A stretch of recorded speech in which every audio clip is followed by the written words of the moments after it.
Who the hell can wait till morning? Talk now at latenightsportsradio.com. Ready? 1. You will do this 4 times with the left, 4 with the right, then 8 times with both, then repeat. It's the fantasygreek.com's week 9 starts and sits after 1 week in absentia.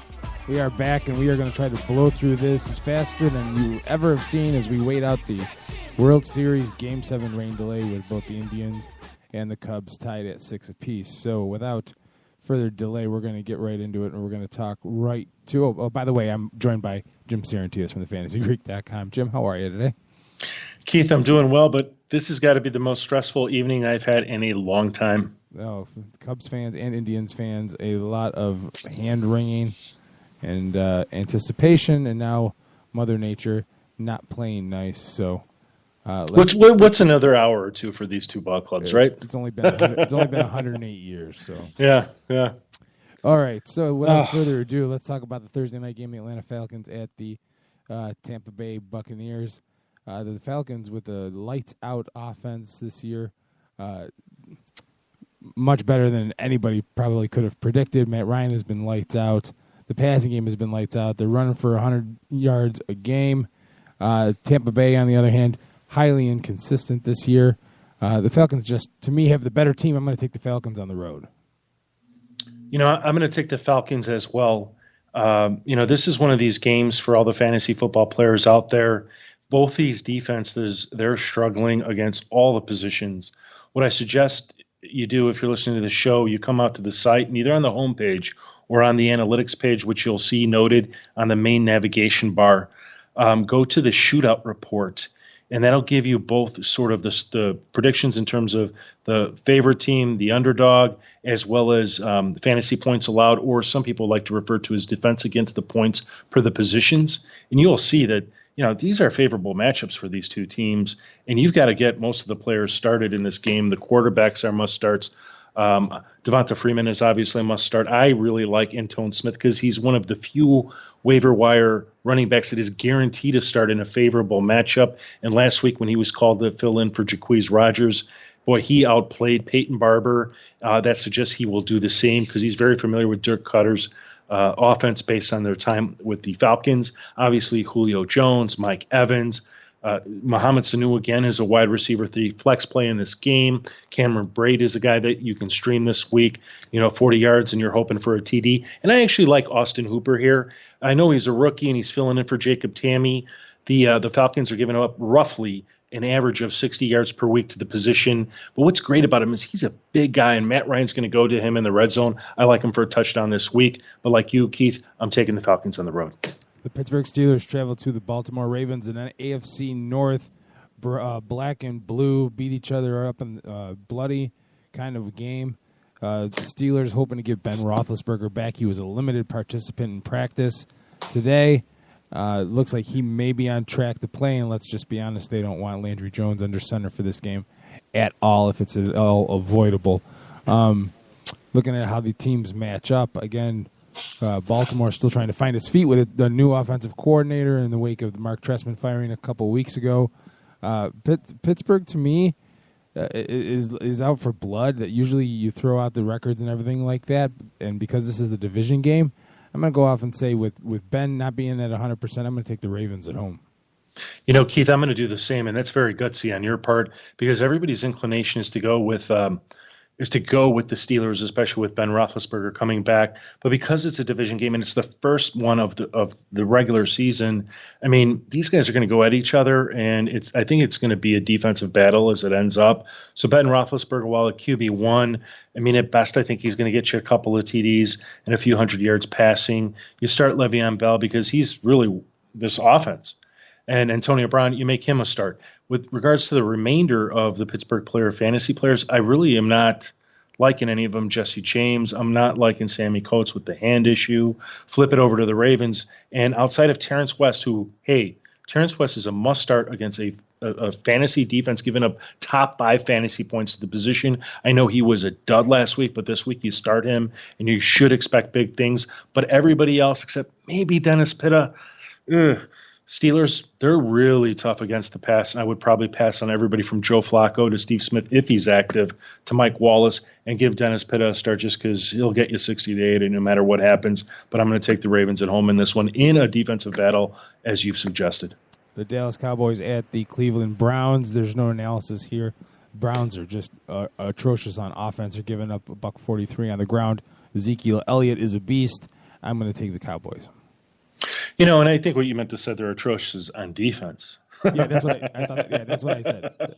Have we been having a couple of pops watching the game? Anyway, we have. But the reality is, you're right. And, the Cowboys should win this one going away.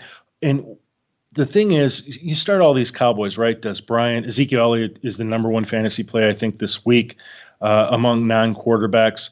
You're going to start Dak Prescott. I love him this week. I've seen him benched in a few leagues. I'm really stunned. He should get another 3 TDs this week. Outside of those guys, switch over to the Browns. And the Browns are really going to depend upon who they choose to pick as quarterback. If it's going to be Josh McCown, lights out. Terrell Pryor is going to be a great start. Corey Coleman's going to be a great start. Gary Barnidge is going to be a great start. I like Duke Johnson here. The only Browns I don't like is Isaiah Crowell.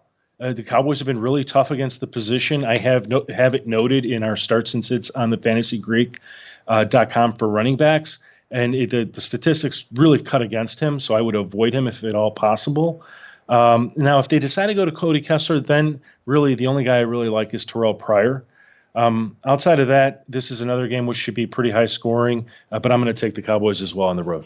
Jacksonville Jaguars travel to the Kansas City Chiefs. The Chiefs, Arrowhead has a real hard place to play. The Jaguars have a new offensive coordinator after Greg Olson got Romaned. And if you look at, even though Alex Smith is out and Nick Foles will be under center, the Kansas City defense is just too good, in my opinion. I'm taking the Chiefs. I'm going to take the Chiefs too, but I'm not going to give as much credit to that defense because I think their secondary is suspect. That having been said, all right. I like the Chiefs at home too. I think you have to go with the home team in this one. The Jacksonville defense has just not shown up yet this season. But in terms of fantasy plays, whether it's Spencer Ware starting or Tricandrick West, whichever one starts, you play him. Jeremy Maclin is still a wide receiver 2, wide receiver 3, in my opinion, as well as Travis Kelce, a TE1. You're going to do that every week. And go ahead and start the Kansas City Chiefs defense because they've been hot in the last 3 games. For the Jaguars, this gets a little tricky because we obviously saw what happened with Blake Bortles.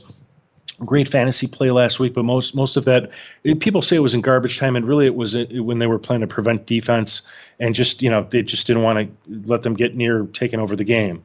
That could happen this week, but I doubt it. I'm a little hesitant on Blake Bortles. The only reason why I like him is because the guy's going to throw the football 50 times. You throw the football 50 times, you're bound to connect on something once or twice. So, if you're struggling and that's your guy, that's your guy. There's nothing else you can do. Between Allen Robinson, Allen Hurns, your guess is as good as mine. I know Robinson's been struggling. If you benched him, I wouldn't blame you. Allen Hurns looked really good last week, but again, if you benched him, I wouldn't blame you. And then same thing with Julius Thomas. There's not too many Jaguars I could walk around bragging about, so I'm going to leave it at that. Kansas City takes this one. All right. The New York Jets travel to the Miami Dolphins. The Jets have not been themselves defensively compared to last year by any stretch of the imagination. They're on the road in Miami. I'm taking the Dolphins. I'm going to take the Dolphins too. What's great about teams coming out of their bye week is they're coming out of their bye week. They've had 2 weeks to prepare.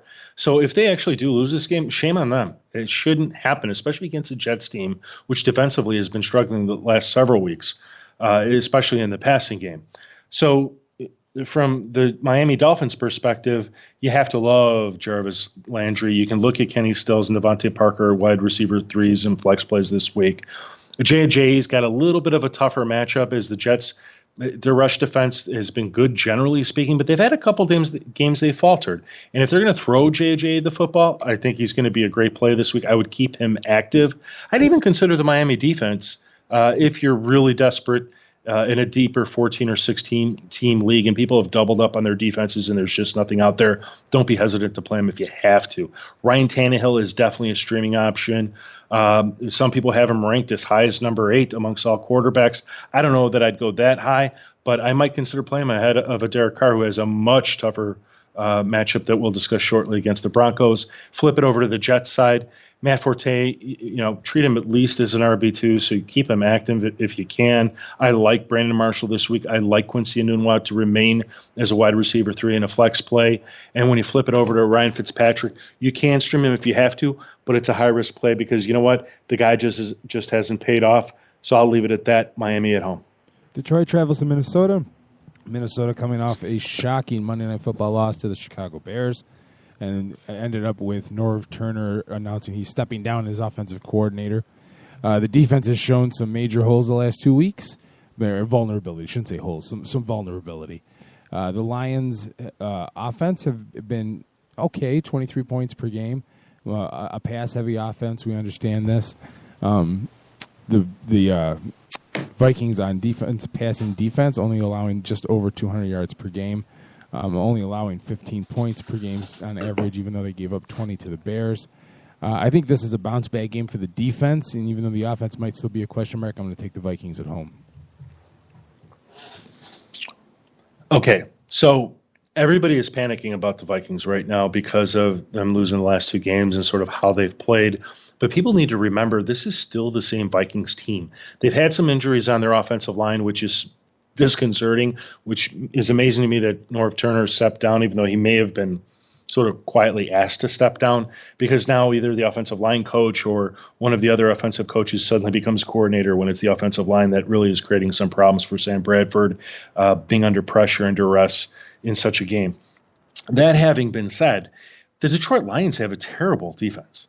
I mean, this is a team that a guy like Sam Bradford should walk all over, and I'm leaving him as a risky streaming option, or a streaming option that you can't consider. Well, not risky, but a streaming option, sort of lower end that you can consider if you have to. I mean, this is a game where he should throw for multiple TDs. Stephon Diggs is a good play. Kyle Rudolph is a great play because the Detroit Lions allow the most fantasy points to the position, so you could start him with confidence, I think, if you need to. As far as the running back situation, Jerick McKinnon is due back, which sort of pushes Matt Asiata to the background, and I like Jerick McKinnon as a flex play this week if you have to use him. For the Lions, I am way more hesitant. I'm more likely to bench Matt Stafford, Marvin Jones, well, maybe not Marvin Jones, but certainly Golden Tate. Theo Riddick, I think he can keep playing because he's so diverse in terms of their offense, and we saw what Jordan Howard did last week to the Minnesota Vikings, so I would likely keep him active and treat him as a low-end RB2. But this is just a tough game for their passing offense, and that's where the Lions thrive, is in that passing game. So you've heard what I've had to say. I'm going to stick with the Vikings at home. The Philadelphia Eagles travel to the New York Giants, and what is slowly becoming a very crucial division game. Every NFC East division game is now a must-win because all 4 of the teams are at least somewhat respectable, if not pretty good. And so you look at how these teams match up, total yards per game. The Giants are edging by 30, even though their offense has been wildly inconsistent, just absolutely wildly inconsistent. The Eagles' defense is only allowing 17 points per game, but this is a division game at home. I'm taking the Giants. I'm going to lean with the Giants, too, in this one. And really the main reason is that they also are coming out of their bye week, so they've had 2 weeks to prepare for this. There is no excuse for them to lose this game. If they lose this game, I think their season is done. So that having been said, I've seen Eli Manning ranked high, and this is sort of after I ranked him, and I ranked him sort of at the low end if you're in a deeper league because, regardless of what the Eagles did last week, they still have a really good defense, and you can't look at their team and see injuries that are their problem. So that means they should still be good. Eli Manning, I think you can start him, but you've had him on your team if you still do, and you're gonna treat him the way you have been treating him. I wouldn't necessarily be too confident, but I guess there's a little bit of upside here.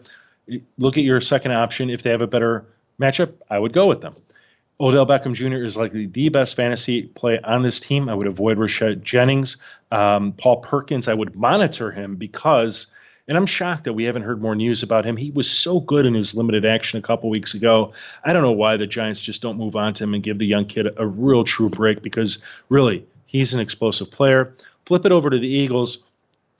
And Carson Wentz, while he's been struggling, last week showed something. If they're going to have problems running the football, they got to throw it. And if they're going to do that, you've got to let Carson Wentz do his thing. So I think we're going to see Carson Wentz open it up a little bit. This game, I don't know that I would necessarily start him in fantasy because I'm not the head coach. I'm not the one making the decisions. But next week, he'll be a really great play. Trust me on that. We'll talk about that more next week. Keep starting Jordan Matthews. Zach Ertz is, again, a touchdown-dependent tight end, just like most of these players. Darren Sproles, go ahead and start him because as of right now, I guess he's the guy. I know there's been some reports that, they're still going to lean on Ryan Matthews, but it's so conflicting that in fantasy football it poses a lot of risk to play Ryan Matthews. So I'd avoid him if you can and just go with Darren Sproles. And what did I say, Keith? I think I already said I'm taking the Giants at home. All right, and the World Series is now resumed. The Cubs are leading 7-6 now in the 10th inning, so I think what we're going to do is we're going to stop and pause this, and we're going to come back with a part 2 and finish this after the game is over. Sound good to you, Jim? Sounds good. Can we connect the two, or is it going to be 2 shows? It'll be 2 separate shows for right now. All right, so the way we're going to handle it, folks, is on the fantasygreek.com, we will set up both links in an article with both of the players. You could just hit them, do the one first, do the second one second. How's that? Sounds great. All right, catch you in a bit, Keith. See you in a minute. All right, bye.